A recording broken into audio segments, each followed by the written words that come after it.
Video 958. Okay, let's fucking go. You see this? I'm making a game engine. Ooh, look at that. Okay. We're making a Bomberman MMO, and we're gonna review the code for code delta 958 right fucking now. Oh god, I'm on the wrong piece of fucking software. Okay. Okay, let's just fucking go. Let's see if we can do this in time. Okay. Down here in the imprint constant section, we have the number of tiles in our line buffer, and then the symbols per tile. So we're gonna render each tile to the console as 3 characters, and each line of our tile map is going to be 16 tiles, okay? Because we have a 16 by 16 tile map that we want to render. Okay, so the capacity of our buffer is going to be the number of tiles times the number of symbols per tile, and then also a 1 for a null terminator, because for reasons, right? Because I want to translate this to C99 eventually.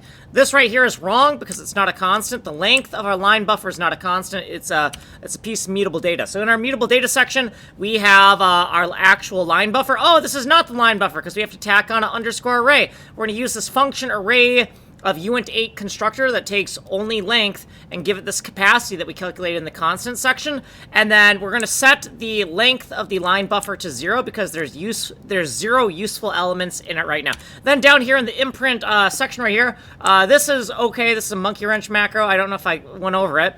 And function imprint byte map rewrite line log. So this is going to be my line logger function that's going to print out 1 line of the tile map to the console. We're going to render the tile map as ASCII. And here's our 3 inputs: the array, the length of useful elements, and the capacity in elements. We're going to make sure that all of these inputs are equal to our global data. Otherwise, we're throwing an error. We'll do more code in another video. And then right here in our main function that's going to print out the tile map, right down here we added a diagram that you can reach for. And then after we go through the current row, we want to render out the row right here with the helper function, right? Then down here, bomb area unit test main, we made a fucking mistake. Right down here, I've moved this code. This code right here that was in this section, check this sim, it's moved down here, printing off to the console right here. We want to print out the input-output key, and we want to print out the simulation tile map. And we're out of fucking time. My name is Kanji Coder.